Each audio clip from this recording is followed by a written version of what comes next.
a todo el equipo de Hanon Testing pues, por la oportunidad de compartir aquí y a todos los que están presentes pues, por el interés en esta charla. Y bueno, se trata un poco de cómo podemos probar la efectividad de un sistema de detección de intrusos en la detección de ataques. Déjenme poner aquí pantalla completa. Listo.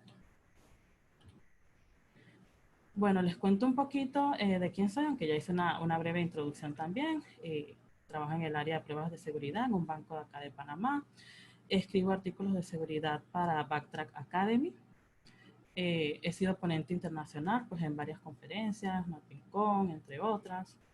Soy líder de Women of Security de Panamá, que es una comunidad que busca promover a las chicas en las áreas de seguridad. Y soy embajadora de la Fundación Comunidad Dojo, que se especializa también en formar a los profesionales en temas de seguridad. Y bueno, ya les comentaba también de las certificaciones. Allí están los iconos de las certificaciones que tengo ahorita internacionales. Y bueno, ya está el logo de WOSEC y de Comunidad Dojo. Entonces, por acá también. Y bueno, ya para ver el tema del contenido, vamos a ver un poquito qué son estos sistemas, de que quizás muchos se preguntan cuáles son estos sistemas, cómo los podemos probar, cómo es el testing con un framework llamado Pitbull, cuál es la arquitectura para utilizar este framework, cómo se clasifican las pruebas. Vamos a ver algunas demos y otras recomendaciones. Listo, entonces el objetivo más que todo es compartirles métodos, herramientas y framework pues para que puedan probar estos sistemas porque son sistemas que generalmente se despliegan tanto en red o en host y que muchas veces no existe pues como un framework para ejecutar estas pruebas, por decirlo así, de una forma automática, un poco automática, sino que será un tema pues manual. Entonces Pitbull es una de las que está ahorita, una de las pocas. Y bueno, iniciamos con la introducción. Los sistemas de detección y prevención de intrusos a la final pues son sistemas o herramientas de seguridad que se van a utilizar para monitorear los sistemas, para monitorear redes, para detectar amenazas y algunos tienen la capacidad de prevenirlas, ¿no? Estos sistemas tienen algunas clasificaciones en base al entorno en el que se implementen. Por ejemplo, se pueden implementar en redes inalámbricas, en redes cableadas. Como ven aquí, pues está toda una red. Se va a monitorear a todos los equipos que estén en esa red. Pueden implementarse también en cada equipo, en cada host, que es como lo vemos acá. El alcance ya es mucho más reducido, es decir, el host como tal o el equipo es el que va a estar siendo monitoreado. Pueden implementarse a nivel de nube y pueden implementarse en entornos virtualizados. Estas clasificaciones existen pues porque estos sistemas de detección de intrusos van a tomar en cuenta muchas características del entorno, ¿no? Cuáles son las posibles amenazas o vectores que pueden tener dependiendo del entorno en el que se implementen. Entonces tienen esta clasificación y varían. Es lo mismo de pronto implementar un IDS de host en una máquina virtualizada, pues porque no está teniendo en cuenta otros componentes como la hipervisor y demás que tienen esas máquinas. Entonces, como tal, el IDS es el acrónimo de Intrusion Detection System, sistema de detección de intrusos. Aquí podemos verlo implementado en una red, a nivel de red como les comentaba. Y podemos ver pues que lo tenemos aquí, este es el sensor de IDS. Por lo que podemos ver, tenemos un atacante en este caso que está enviando algunas amenazas a nuestra red interna, que es la que tenemos por acá, la red de campos. Y lo que va a hacer es que ese paquete de red va a pasar por diferentes elementos o componentes de la red, el router, el firewall, el switch. Y a la final el IDS se queda aquí como un monitoreo prácticamente, ¿no? Recibe a la final una copia de ese paquete que le envía al switch mediante esta conexión y aquí él se encarga de analizar y comparar para ver pues, si es una amenaza o no. Pero no impide que la amenaza vaya a un campus. Esa es una de las características de estos sistemas. Y tenemos el IPS, que es Intrusion Prevention System, que ya es un elemento activo en la red. Lo vemos aquí posicionado, el sensor. Y lo que va a pasar es que la amenaza va a venir, va a pasar el firewall, y va a llegar al IPS. Entonces el IPS aquí va a tener la potestad de analizar ese paquete completamente y si detecta que es una amenaza, puede decir, bueno, no vas a pasar, no lo deja pasar hacia el fish y a la red interna, ¿no? Es una de las características de estos sistemas, el IPS, que puede es bloquear las amenazas. A la final, tanto el IDS como el IPS van a alertar, van a generar algunos logs y van a tener la capacidad pues, de detectar esa amenaza, pero el IPS puede prevenirlas. Es una de las grandes diferencias allí. Entonces, podemos verlo a nivel de componentes. Los componentes de estos sistemas están basados en unos procesadores, preprocesadores, que se encargan más que todo de preparar ese paquete antes de que sea analizado por el motor de detección. Es decir, cuando viene el paquete de la red y entra el IDS, va a toparse con el preprocesador, él va a armar ese paquete como tal. Por ejemplo, si el paquete está fragmentado o está utilizando alguna técnica quizás para evadir al IDS, estos plugins, los preprocesadores, lo que van a hacer es tratar de armar ese paquete como debe ser para que sea detectado correctamente aquí en el motor de detección. Entonces, ¿qué va a hacer el motor de detección? Luego que tiene ya ese paquete pues completito, mostrándose como debe ser, él lo que va a hacer es analizar para determinar si es una amenaza o es un paquete normal que puede pasar a la red, ¿no? Y él lo hace basándose en una base de datos que puede estar eh, realizada, ya sea por una base de firmas o por un perfil. La base de firmas o reglas podemos verlo de pronto como las reglas o las firmas de los antivirus o de los firewall, pues que te dicen que sí, cumple con algunas características que lo considere como una amenaza o no. En este caso podemos decirle, bueno, si el paquete está viajando por el puerto, qué sé yo, 443, por decir algo, está viajando por ese puerto, pero tiene la palabra malware, entonces considéralo como una amenaza. Y si no tiene la palabra malware, entonces puede pasar. Entonces son una serie de reglas que van a estar implementadas pues para decir si el paquete puede pasar o no. Y puede utilizar también una base, una línea base o un perfil, que es prácticamente el aprendizaje del entorno. Es decir, él está instalado en una red. El ID se va a pasar primero por una etapa de aprendizaje, de conocer todo el entorno, cuáles son las actividades normales. Por ejemplo, yo cuando estoy en la compu, pues ingreso a YouTube, que sea Facebook, o sea, hace todo como que mi entorno normal o seguro, y él lo establece como ese perfil, ¿no? De la red o del equipo. Y esa es la línea base. Todo lo que él detecte diferente, por ejemplo, una conexión remota a las 2 de la mañana a una dirección no identificada, quizás sospechosa, él va a decir, bueno, esto es una actividad que no suele realizar Sheila todos los días, entonces para mí ya es algo sospechoso, ¿no? Lo puede considerar como una amenaza. Entonces de eso se carga este motor de detección de aquí.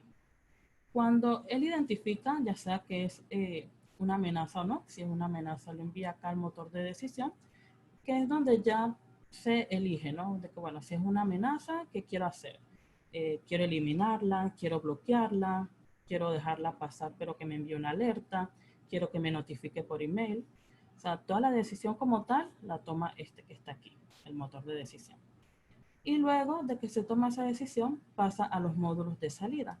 El módulo de salida es el que se va a encargar de preparar esa alerta, ese email, que yo especifique, ¿no? Por ejemplo, si yo dije, bueno, envíame una alerta a mi correo, que se va a preparar de hacerla, envíame una alerta por Telegram de pronto, se va a preparar para hacerlo, o envíamelo a una base de datos en MySQL, pues todo eso lo vemos aquí en este módulo de salida, ¿no? Esas acciones como tal, finales. Entonces, tenemos también otras clasificaciones para estos sistemas, que es en base al mecanismo de detección. Es un poquito lo que ya les comentaba, el tema de las reglas, las anomalías o perfil, o sea, todo lo que sea algo anormal al comportamiento, y los híbridos, que son los que implementan tanto el uso de reglas como anomalías. En este caso, ambas tienen sus ventajas. Por ejemplo, las reglas tienen mucha ventaja cuando ya son ataques conocidos, que se sabe cómo funcionan, se implementan pues las reglas. Pero si de pronto es un ataque o algo que no conocemos, el que esté basado en un perfil o en anomalías es el que nos va a poder ayudar un poquito más, ¿no? Que de pronto, bueno, si es una actividad diferente, vamos a marcarla como una amenaza, y se va a analizar. Entonces, muchos de los sistemas que existen ahorita mismo en el mercado son híbridos como tal, ¿no? Utilizan ambas. Entonces, ahorita les quiero comentar también un poquito de SNOR. SNOR es el sistema de detección de intrusos que se está implementando, que les voy a mostrar un poquito ahora. Él puede hacer un análisis de protocolos, puede detectar desbordamientos de buffer, hacer escaneos de puertos, detectar ataques de DOS, o sea, detectar tanto escaneos como ataques. Y sus usos primarios son pues, un sniffer, un logueador de paquetes y un sistema de detección de intrusos en red, NIDPS por las siglas en inglés. Y como les comentaba, aquellos que están basados en reglas, pues tienen un formato. Este es más o menos el formato que podemos ver, que es la acción, que se va a alertar o va a eliminar o va a bloquear, el protocolo por el que él va a analizar, cuál es la dirección de origen, el puerto de origen, la dirección y puerto de destino, cuál es el flujo de la información. Por ejemplo, este puede ser mi cliente, este es mi servidor. Entonces él va a estar monitoreando el flujo de cliente a servidor o puede monitorear ambos flujos. Y a la final tenemos todas las opciones de la regla, que es pues el mensaje. Por ejemplo, si me envía una alerta, cuál es el mensaje que yo le quiero configurar para que me diga que es una amenaza y el ID que lo identifica. Es alguna de las opciones que podemos ver aquí. Entonces, ¿qué debemos probar en un IDS o IPS? Podemos tener varios focos de pruebas, tanto revisar que la configuración de las reglas esté adecuadamente, que se detecten las amenazas realmente, es decir, si quiero detectar de pronto un malware, que me lo esté detectando como debe ser. Podemos revisar que no se den los falsos negativos, es decir, que haya amenazas reales que no esté detectando, porque pues eso obviamente incurre en que es un problema de seguridad, ¿no? Que puede pasar entonces a nuestra red o a nuestro entorno. Podemos revisar también las alertas o las acciones que estén de forma correcta, que si digo que me elimine el paquete me lo esté eliminando, que si digo que me envíe una alerta por email me la envíe. Y también revisar que no tengamos los falsos positivos, es decir, un tráfico normal, por ejemplo yo entrando a YouTube, que me lo detecte como algo malicioso, ¿no? Porque esto al final pues, nos va a generar cierta cantidad de logs que después va a ser muy difícil quizás identificar una amenaza, ¿no? De tanta cantidad de logs que tendríamos que revisar. Entonces creo que algunos de los focos más importantes son tanto los falsos positivos como obviamente los falsos negativos, que son los que más nos van a afectar realmente, ¿no? Entonces, ¿cómo podemos probar estos sistemas? Podemos utilizar diversas técnicas, ¿no? Podemos revisar los logs, podemos utilizar herramientas como Nmap, que son para escaneos de puertos, podemos apoyarnos con algunos frameworks de pruebas, por ejemplo Metasploit, para enviar, por ejemplo, payloads de un cliente a un servidor, y podemos utilizar también Pitbull, que es el que le voy a mostrar ahorita, que es pues un framework específico para estos sistemas, ¿no? O sea, ya está basado o configurado pues con la mayoría de las pruebas que se deben hacer para decir que este sistema pues está en óptimo funcionamiento. Recordemos que es un sistema de seguridad, entonces aquí podemos ver pues que está funcionando como debe ser. Entonces veamos un poquito cómo sería el testing con este framework, ¿no? Si alguno de pronto estaba pensando en alguno de estos Pitbull, les cuento que no, en ninguno de estos dos. Es este que está acá, es un framework en Python que nos permite testear las capacidades, como ya les comentaba, de detección de los IDS y que la configuración esté correcta. Entonces, ¿qué nos permite hacer Pitbull? Él nos va a permitir simular un entorno, de pronto en el que tengamos instalado nuestro IDS o IP, ya sea a nivel de red o a nivel de host, y pues un entorno que posiblemente encontremos cuando ya esto esté productivo, ¿no? Podemos simularlo entonces con Pitbull y podemos hacer el testing de las capacidades, ¿no? Que me detecte y me bloquee las amenazas. Podemos validar y comparar modificaciones, es decir, si yo hice un cambio en alguna configuración, hacemos como una especie de regresión para ver que no se haya modificado nada, que me siga detectando todas las amenazas como debe ser. Y podemos comparar el funcionamiento también de varios IDS y IPS del mercado, ¿no? Que ofrecen varias soluciones, varias configuraciones, y podemos de pronto hacer una comparación pues, para ver cuál queremos elegir. Entonces les voy a contar un poquito ahora de cómo es la arquitectura y cuáles son los componentes de Pitbull. Los componentes como tal, o cómo nosotros levantamos Pitbull en un sistema, lo podemos hacer realizando un cliente y un servidor. Pitbull ya está configurado. Tiene, por decirlo así, dos configuraciones. Una configuración para el cliente, ¿no? La máquina pronto, el entorno que vayamos a usar como cliente, y otra configuración para el servidor. Entonces, lo que va a pasar es que cuando se configuren de ambos lados, se va a establecer la comunicación entre ellos y se van a enviar pues todos los paquetes maliciosos y todo lo demás, ¿no? Y donde tenemos el IDS configurado, pues va a encargarse de detectar estas amenazas. Digamos que tiene dos tipos de arquitectura y las diferencias más notorias es que uno utiliza una interfaz de red, es decir, un modo IDS, y otro utiliza dos interfaces de red. Este es el modo IPS. Aquí vemos que están utilizándose dos interfaces de red. Y el IDS, que está comportándose aquí como un IPS, pues está en medio tanto del cliente Pitbull como del servidor. Entonces va a poder visualizar toda la comunicación, todos los archivos y todas las amenazas van a pasar por este IPS. Y aquí es donde vemos pues, si él es capaz de bloquearlo o no puede bloquearlo, ¿no?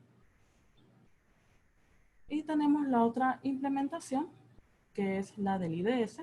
Solo utiliza una interfaz de red. Tiene el cliente de Pitbull, tiene el servidor de Pitbull. Toda la comunicación ocurre aquí de cliente a servidor, pero tenemos el IDS posicionado que va a recibir una copia de toda esta información. Va a enviar sus alertas, va a analizarlo y todo lo demás, ¿no? Entonces, esta es la configuración que les voy a mostrar ahorita. Ok, entonces Pitbull tiene clasificaciones de pruebas, lo que ellos conocen como tipos de pruebas. Los tipos de pruebas son como que unas grandes agrupaciones donde ellos dicen, bueno, vamos a crear test, ¿no? Por ejemplo, para hacer un replay de los paquetes, para levantar conexiones a un puerto, para hacer ataques del lado del cliente, para generar comandos de cliente a servidor y para modificar paquetes con escape, ¿no? Paquetes modificados para ver si el IDS lo detecta. Entonces esas son como que las 5 agrupaciones más grandes que tiene Pitbull. Dentro de cada agrupación existen los módulos de prueba. A la final son 11 módulos de prueba, ya suelen ser un poquito más específicos y son los que contienen realmente los casos de prueba. A la final, Pitbull tiene alrededor de 300 casos de prueba divididos en estos 11 módulos, pues que están específicamente hechos para probar estos sistemas. Entonces podemos ver técnicas de evasión, podemos realizar también ataques de denegación de servicio, podemos tener casos de prueba de un uso normal, que ya comentamos que es aquel que no me debe detectar.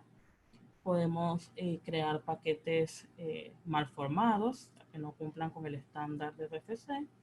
Podemos fragmentar los paquetes. A la final son todos estos aquellos módulos o aquellas cosas que van a poder ocurrir en producción, en un ambiente productivo, y pues que este IDS debe ser capaz de identificar, clasificar y alertar. Así que bueno, pasemos ahorita a las demos.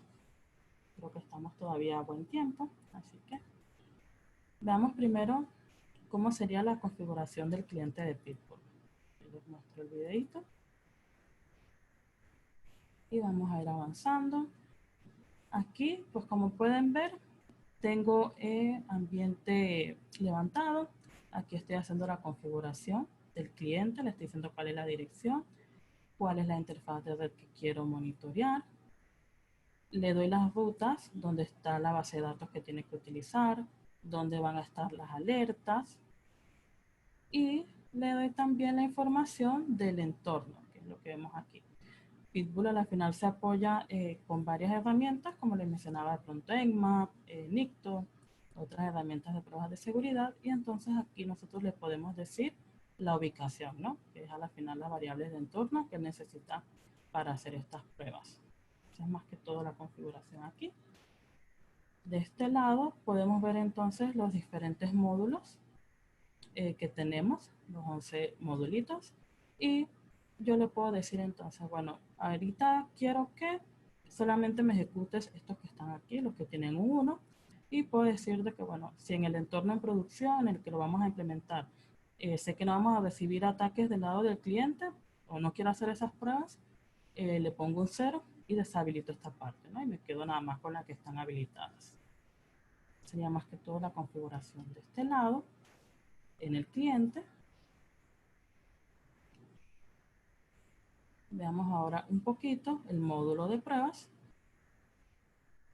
Aquí, como podemos ver, tenemos todos estos archivos en Python que van a tener pues los casos de prueba como tal. Entonces aquí pueden ver la estructura. Esta es la estructura de los casos de prueba en Python. Le está diciendo qué es lo que tiene que enviar, qué tipo de ataque va a realizar, cuál es la dirección origen, cuál es la dirección destino, cuáles son los payloads que él va a enviar. Y así pues con cada módulo, ¿no? Podemos ver qué está pasando, qué se está enviando y cómo está configurado.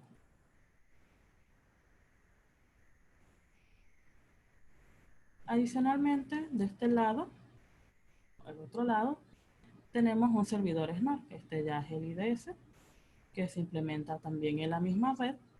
Y aquí estoy abriendo lo que es el archivo de configuración. Podemos ver que tiene una cantidad muy grande de reglas. Estas son las reglas que vienen por defecto muchas veces.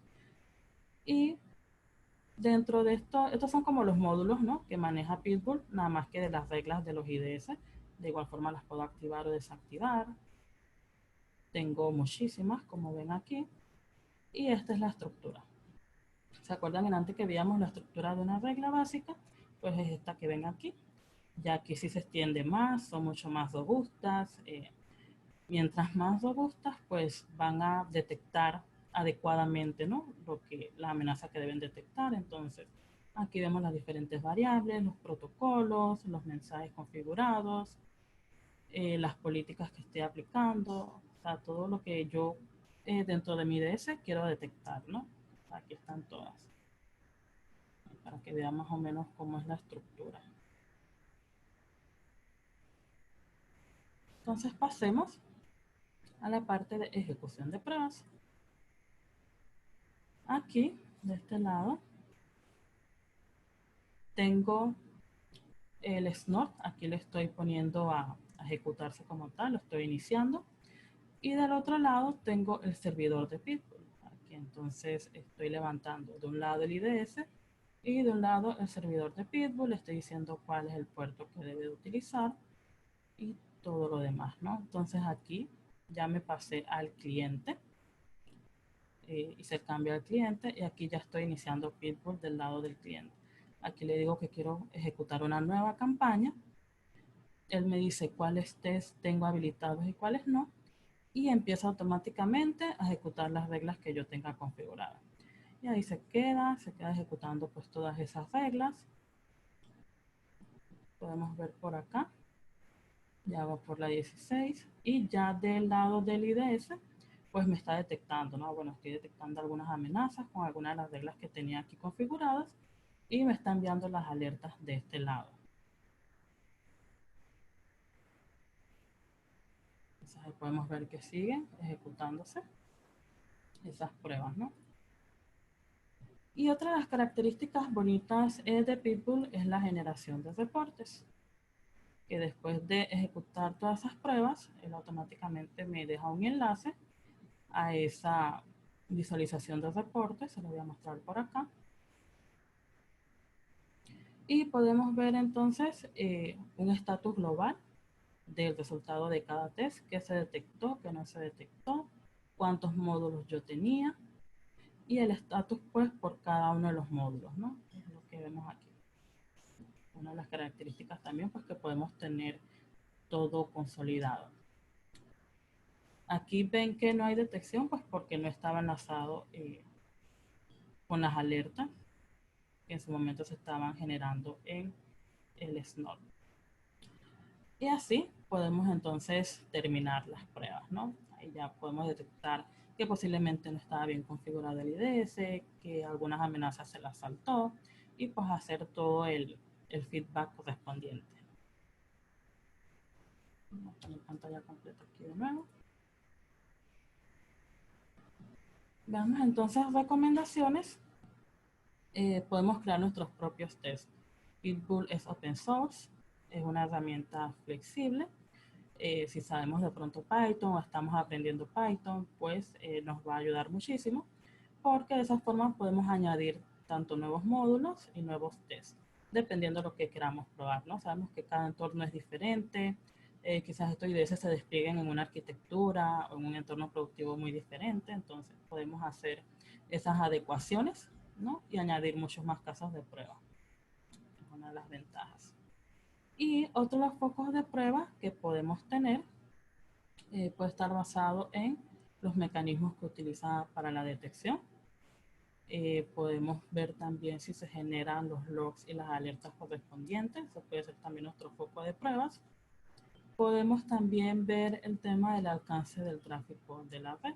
Es decir, si yo tengo el IDS posicionado en mi red y quiero que detecte, qué sé yo, 5 o 10 equipos, verificar que en efecto le está detectando todos esos equipos de la red y que no suceda de pronto que pueda visualizar nada más uno o dos equipos de la red, ¿no? Entonces podemos hacer estas pruebas también para ver que todo esté dentro del alcance y bien configurado, ¿no?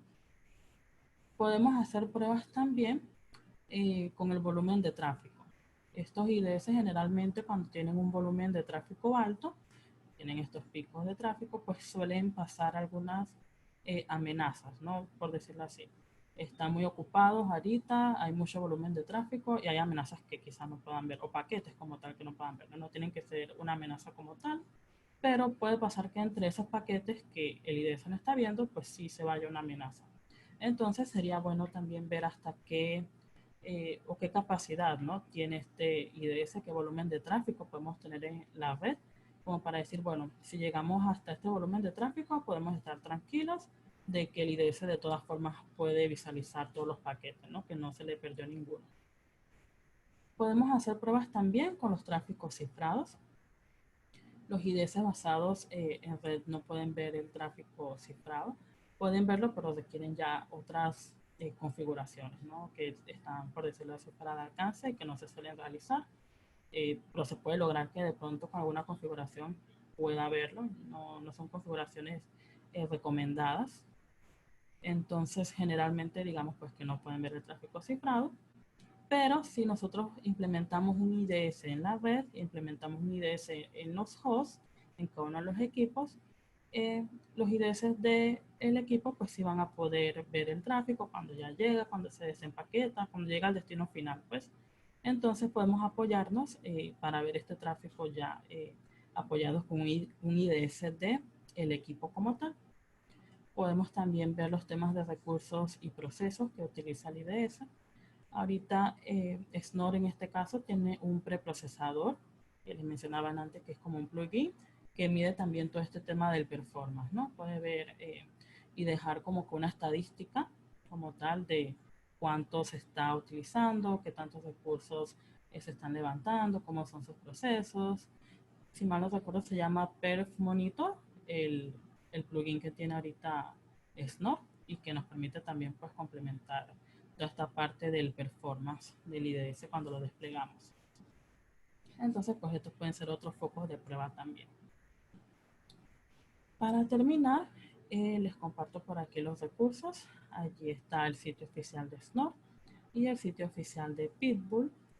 Allí van a encontrar pues mucha información. Snort también es open source. Pueden investigar un poquito más de cómo funciona, si les llama pues la atención, cuáles son los preprocesadores que tienen, cómo se implementan. Tienen pues toda su documentación libre para que uno pueda seguir investigando y aprendiendo y aplicando entonces también algunos test para probar todas estas capacidades. Y del lado de Pitbull pues también encuentran toda la configuración. Como les digo, pues les permite también crear sus propios módulos y sus propios tests.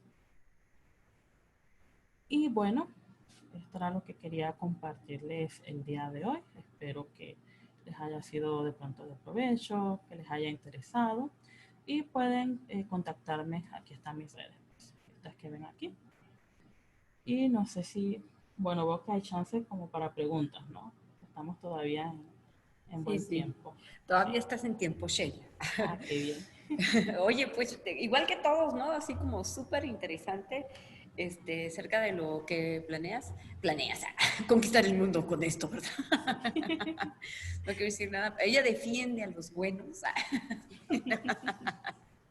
No, le comentaba a Dafne que hace pues, varios años yo tomé un curso y ahora que estaba pues escuchando tu presentación y todo, o sea, se me figura como las pruebas de seguridad que hay que hacer. O sea, mínimo son 300 más las que se te ocurran, por si tienes pensamiento lateral y eso, ¿no? Exacto. O sea, cuando a ti te dice una empresa, oye, bueno, un cliente, no sé, queremos que hagas pruebas de seguridad supongamos que una cosa es el análisis para ver qué pruebas les vas a hacer, ¿no? Pero ya en el decir, voy a hacer las pruebas, ¿cuánto es lo menos que te tardas en decir para esas pruebas? O sea, ¿un mes, 2 meses, 3 meses, un año? Uy, depende. Eso depende muchísimo del alcance del proyecto y de lo que se va a probar, pero menos de un mes no sería.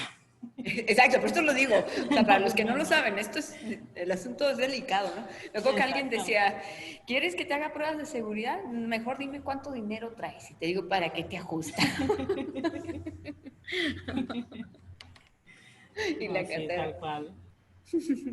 Oye, ¿y qué has visto en la industria? O sea, las empresas también están requiriendo ese tipo de pruebas, porque por otro lado es que sí hay poquita gente, pero y bueno, ¿cuál es la demanda? Bueno, las pruebas de seguridad, pues sí, son súper requeridas. Por ejemplo, más en entornos, en empresas, pues que digamos que un banco, por de pronto, algunas empresas grandes, pues que obviamente requieren asegurar su entorno. Yo sí veo un lugar o una especialidad pues, de muchísima demanda. Creo que hay muchas empresas que generalmente suelen tercerizar, ¿no? Es decir, contratar estos servicios ya con un tercero que le realice estas pruebas de forma continua, de pronto, qué sé yo, por 1 o 2 años hacen un contrato y pues se van probando y probando, ¿no? Con cada pasa producción y todo lo demás. Entonces creo que sí es un área que requiere, obviamente, muchas personas, ¿no? Que sepan pues probar estos temas de seguridad. Ujú. Y la verdad que sí, es un campo amplio. Oye, ¿y qué me puedes decir? Hay una estadística que yo hace años, o sea, como desde esto no me había actualizado, Chela. O sea, puedo estarte preguntando barbaridades, ¿vale? Si ves que me salgo del esquema desde Blanca, ya no hagas preguntas, ¿ah? Pero fíjate que hace años yo veía la estadística donde decía, bueno, ataques cibernéticos no es como que a todo mundo lo quieran atacar, es más un ataque, bueno, y por decir ataque es penetraron tus barreras y lograron un objetivo de daño, ¿no? Ya sea robar información o alterarla o algo así, pues. Pero decía, 1 de cada 10 de las cosas de los, pues no sé llamar los delitos o acciones en contra de las empresas que suceden, fueron así como de planeadas, ¿no? De queremos entrar y hackear su sistema porque sabemos y no importa qué seguridad tenía y le vamos a averiguar y vamos a entrar. Los otros 9 eventualidades son cosas como, ah, iba caminando por aquí y no bloqueó su pantalla. Voy a entrar y sacar esa información. O sea, ¿qué tan frecuente es o tú qué percepción tienes? Creo que también es variable. Siento que muchas veces hay, pues como que ya ellos tienen ciertos objetivos, estos delincuentes, ¿no? De qué es lo que quieren atacar y por qué, quizás el tipo de empresa, la información que manejan, todo lo demás. Entonces, creo que va a depender muchísimo, ¿no? Y también de lo que se implemente en seguridad física, ¿no? Tanto el bloqueo, las contraseñas que utilicen, cómo puedo acceder a ellos, a esos edificios. Creo que es muy variable realmente ese tema. Ujú. Sí, yo quería poner cámara en mi casa, ¿no? Cámara de seguridad. Quería porque mi hermano me desilusionó. Me dijo igual, ¿cuánto dinero traes? Me dijo, podemos comprar una cámara de, no sé, $75, ¿no? Hasta $750 todo un kit para que almacenes la información en la nube, bla, bla, bla. Y esto es por un periodo, no nada más. Ok, Sheila, pues mira, déjate hago algunas de las preguntas que vienen aquí. Dice alguien, Carlos Omar nos pregunta, ¿qué tan confiable es ver tantos falsos positivos? ¿Qué tan confiable? Eso depende mucho de las configuraciones de las reglas. Por ejemplo, del mismo IDS como tal, ¿no? Es decir, si yo las tengo bien configuradas, bien específicas, voy a evitar esos falsos positivos. Si de pronto las reglas son muy genéricas, por ejemplo, que tenga la palabra malware, eso es lo que estoy detectando solamente, pues obviamente puedo tener muchos falsos positivos. Entonces creo que va más que todo en la configuración que se realice. Una buena configuración, ser lo más específico posible, utilizar diferentes técnicas, expresiones regulares y demás, pues para que las reglas sean súper específicas, ¿no? Para lo que quieren encontrar realmente. Ok, ok. Dice alguien más, dice Ángel Noriega, cuando te refieres a los IDS en los equipos, ¿te refieres a las estaciones de trabajo o te refieres IDS después del firewall? Digo, no sé, a lo mejor lo pregunto en algún momento de tu presentación. Ajá, no, me refería a los equipos como tal. Por ejemplo, a un computador, puedo instalar un IDS en mi equipo, en mi máquina. Entonces, a eso me refiero a los IDS en equipos. Ya los IDS de red como tal en las estaciones, pues, o sea, muchas veces lo vemos dentro de un firewall, incorporado ya en el firewall, o un hardware diferente al lado del firewall, como les mostraba también. Pero sí, cuando es en equipos es dentro de una misma máquina, pues, computador Fíjate, personal de pronto. ajá, nosotros tenemos un amigo, ¿no? Que un día le dijimos, oye, no nos compartas internet, pásanos la contraseña, ¿no? En su casa. No, no tiene contraseña, pero oye, ¿y tu seguridad? ¿No? Ahí verás si te quieres conectar, yo tengo un IDS. ¿No? O sea, está abierto al que se quiera conectar, al contrario, tenía un internet como trampa de ratones. Sí. Eso está Ajá, bien, sí. eso está bien. Ajá, exacto. Ándale, conéctate, yo tengo el IDS. Quiero tus datos. Exacto. Oye, bueno, pregunta también, Richard Alexander Montenegro dice, ¿cuáles son las mínimas pruebas de vulnerabilidad que se debe realizar DAST? ¿Qué opinas? ¿O WhatsApp? No, no Ok. sé si está Bueno, creo bromeándonos, que, pero... no, creo que hay varias. Las DAS serían las pruebas dinámicas, ¿no? Ok. Generalmente la podemos hacer a nivel de aplicación. Las pruebas mínimas depende mucho del alcance inicial, ¿no? Por ejemplo, si voy a hacer pruebas a una aplicación, si voy a hacer pruebas a un servidor, o sea que ya vendrían a hacer las pruebas de la infraestructura como tal, de cómo está montado, de qué puertos tiene abiertos y cuáles no. Entonces depende mucho de ese alcance inicial, ¿no? Es una aplicación, la accedo por vía web, es solamente un servidor, entonces creo que va a depender mucho de eso. Y sí nos podemos apoyar con el OWASP, el top 10 del OWASP, pues para ver este tema de las vulnerabilidades, tanto en API como en aplicaciones web. Y OWASP, pues sí también ya tiene unas configuraciones, por decirlo así, para hacer esas pruebas de vulnerabilidades, pero diría que no sería como lo único que debes hacer o la única prueba de vulnerabilidad que debes hacer con OWASP, sino tratar de verificar bien ese alcance y apoyarte de varias técnicas y de diversas herramientas pues, para hacer estas pruebas. Así que creo que por allí puede ir el asunto. Ok. Oye, y bueno, una cosa es como decir, si hacer pruebas de seguridad, pero ¿cuál sería el protocolo? Y no hablo de protocolo de red, sino el protocolo para decirle a una empresa, oye, voy a hacer pruebas de seguridad. O sea, ya sea porque te lo soliciten, pero ¿cuál es ese? Decir, empiezan las pruebas de seguridad. ¿En qué Sí, momento aplicarlas? generalmente en las empresas depende de cómo sea su modelo de trabajo, pero Ujú. generalmente cuando surgen estas iniciativas de que, bueno, quiero poner en producción un nuevo aplicativo, estoy realizando apenas la idea de cómo va a funcionar, va a tener un portal web, va a tener esto y lo otro. Generalmente hay espacios donde se reúne todo el equipo, tanto desarrollo, QA, las personas de infraestructura, personas de seguridad y se analiza, ¿no? De que, bueno, este es el alcance, esto es lo que quiero poner en producción en 5 meses y en Ok. base a eso, pues, es donde sale, obviamente, debe pasar por sus pruebas de seguridad. O sea, todo aplicativo de pronto que queramos llevar a producción, mínimo debería de cumplir con unas pruebas de seguridad para poder estar tranquilos, ¿no? De que mi aplicativo es seguro, de que quizás no vaya a ser tan vulnerable cuando esté en producción. Entonces, esa idea inicia o sea, desde el principio, ¿no? Como tal. Estoy armando la idea, qué es lo que quiero realizar, saber entonces qué alcance de pruebas puedo realizar, o sea, tanto funcionales, performance y seguridad. Entonces, Ok. va por allí. Oye, y bueno, ya te dijeron, pues tienes tal periodo para hacerlas, empieza a hacerlas. Ya llegó el momento del reporte final. En este reporte final, tú dices,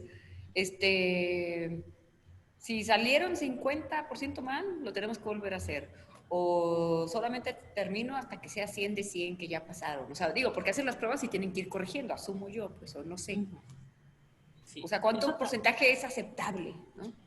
sí, eso también depende mucho, o sea, digo mucho que depende, pero es realmente así. Depende Clásica mucho. consultora. No, que Depende. depende mucho, exacto, porque generalmente esto lo suele definir la empresa como tal, ¿no? Ellos suelen decir, bueno, yo no acepto, por decirlo así, ningún bug, no acepto ninguna vulnerabilidad de seguridad. Es decir, cuando pasa por su proceso de pruebas, se identificaron 9 vulnerabilidades, yo solo voy a aceptar que el aplicativo salga cuando las 9 se corrijan. O puedo decir que, bueno, un 80%, ¿no? De vulnerabilidades corregidas. Y muchas veces está basado en el riesgo que genera, ¿no? Si Ok, son de riesgo bajo, quizás las pueda dejar pasar, ¿no? Con toda una aceptación, firma aquí, firma allá, firma el product owner, todo, pues. O puedo decir, si son altas, no puede pasar. Entonces ya toca que el equipo empiece a corregir, empezando, ¿no? Las que son críticas o altas, las que son medias y quizás algunas bajas pues puedan ser aceptables. Pero depende mucho de la estructura y del análisis de riesgo operacional, que ellos decidan cuáles son como esas políticas o lineamientos, ¿no? Para decir que un aplicativo puede ir a producción y que es realmente seguro estando en producción. ok. Oye, y bueno, todavía tengo dos preguntas más yo. Puede que vaya la Adelante. gente ahí preguntando más tarde. Es que luego yo no voy al Slack. Pero ustedes vayan para preguntarle más a Sheila. Oye, mencionabas también una herramienta muy buena, Pitbull, pero también estás hablando que está basada en Python. O sea, sí es muy importante que de todas maneras, si quieres especializarte en pruebas de testing, digo, de seguridad, tienes que saber programar. Exacto, yo creo que es algo que se ve mucho hoy en día. Eh, Ujú. por ejemplo, he visto que muchas empresas ya piden un perfil de QA, ya sea de seguridad o pruebas funcionales, pues que sepa programar y obviamente también en performance, ¿no? Ujú. Entonces debe conocer un poquito de código, algún lenguaje en particular, muchas veces es Java, en otros casos es Python, a veces es C Sharp, pero sí deben de tener pues este conocimiento. Entonces, muchas de estas pruebas, tanto de seguridad como funcionales, ya sabemos que a veces las regresiones son inmensas, son a veces 200, 300 test que uno tiene que ejecutar y ahí uno se queda días. Entonces las empresas ya buscan que las personas o estos analistas sepan programar, ¿no? Para que puedan automatizar. Entonces las de seguridad suelen probarse inicialmente de forma manual, algunas, y después automatizan, ¿no? Se apoyan también con algunas herramientas, así como Pitbull, Metasploit y demás, que también pueden ejecutarlo, por decirlo así, de forma automática. Y cuando son pruebas funcionales los aplicativos, pues también los analistas generalmente deben de conocer algún lenguaje de programación pues, que le permita que se apoyen en esa parte, ¿no? En automatizarlas y que sea pues ya un poquito más ligera la carga, ¿no? De las pruebas que tienen que ejecutar. Ok, bien, bien. Bueno, digo, para que no quede Ángel así insatisfecho y me odie. Oye, ¿me vas a preguntar tú en mi pregunta? No. Bueno, primero la de Ángel. Dice, ¿dónde podríamos encontrar algunos protocolos de pruebas generales para este tema? Protocolos de pruebas generales. Pues a lo mejor ese que mencionabas de DAST, ¿no? O de OWASP. Sí, OWASP, generalmente OWASP tiene tanto para el tema web, para el tema de APIs, esto se puede empezar por esa parte, por OWASP, y otros estándares también que hay de seguridad, ¿no? Que muchas veces lo utilizan pues como bases para hacer estas pruebas. Ujú. Oye, y bueno, mi última pregunta. Es que ya tuvimos un Jeopardy y teníamos una discusión de error, fallo, anomalía, usted se equivocó, no sé qué. Entonces, en tu plática tú mencionabas que hay diferentes tipos de pruebas, unas que se asocian a reglas, otras que son anomalías y otras que son algo híbrido. Bueno, ¿qué sucede si tú encuentras, o sea, tú, Sheila, dinos de tu experiencia, ¿qué haces si tú encuentras una anomalía? Y lo digo pues porque luego las anomalías, el problema es que no las puedes reproducir así nomás, ¿no? Capaz que nunca. Ok, si son anomalías, en este caso, como ellos suelen dejar unos logs, Ujú. esos logs, dependiendo de la configuración, pues pueden tener ya el detalle de lo que se encontró. Entonces ya uno puede ir haciendo como que esa clasificación de que, bueno, era solamente que estaba intentando acceder a YouTube, por decirlo así, ¿no? Y me lo puso como un falso positivo. O Ujú. realmente puedo ver esos indicadores, ¿no? De que realmente era una amenaza, o quizás era un escaneo que estaba intentando ver cómo estaba de segura mi red. Entonces ya por ahí uno va haciendo como que esa distinción, ¿no? Para saber si es una amenaza realmente o no. Ok. Digo, yo por último les comparto una historia. Siempre tengo historias graciosas. En un trabajo me tocó instalar todo el sistema de seguridad y tenían un firewall, ¿no? Y fue mi primer firewall al que entré y a ver logs, como dice Sheila, ¿no? Y ahí mirar y configurarle reglas. Entonces, hubo un día que se vio como tráfico anómalo de, ay, güey, nos están atacando, ¿qué información querrán, no? O sea, no somos como tan brillantes aquí. Pero bueno, no es cierto, ¿no? Pero se me hacía como, ¿qué quieren hacer? ¿Tumbarnos el email? ¿No? Total, ya revisando y todo, resulta que el ataque venía de adentro. Era un empleado que hacía mal uso de la navegación en internet, por no decir a dónde entraba, pero yo lo voy a resumir, eran sitios, los voy a poner con 3X, imagínense nombres, ¿no? Y pues bueno, el punto es que hasta virus se descargó, entonces cada vez que le encendía la máquina, o sea, el punto es que él era alguien, bueno, no voy a decir más porque van a cachar quién era. Bueno, no iba muy seguido a la oficina y cuando iba, pues abría su máquina y se arrancaban lo que tenía instalado ahí y él básicamente estaba intentando tumbarnos a ver si adentro, pero él no lo sabía, pues, ¿no? Ya hasta que monitoreamos, rastreé y me di cuenta y eso y era como, güey, ¿tienes antivirus? No, ok. Así de básico. Pero bueno, esa era toda mi historia. Listo, gracias. Luego tendré un stand-up. Para más historias, síganme en mi canal. Las historias de Blanquita. Bueno, Sheila, pues muchísimas gracias. Te invitamos a que nos sigas acompañando en el slide y en las charlas para que ahí platiques con la comunidad. Por si tienen dudas, pueden preguntarle a Sheila. Ya vieron que es súper pro en cuestiones de seguridad. O sea, pertenece a todos los clubes de seguridad. Así. No, tampoco. Bueno, todos Ya los casi. panameños.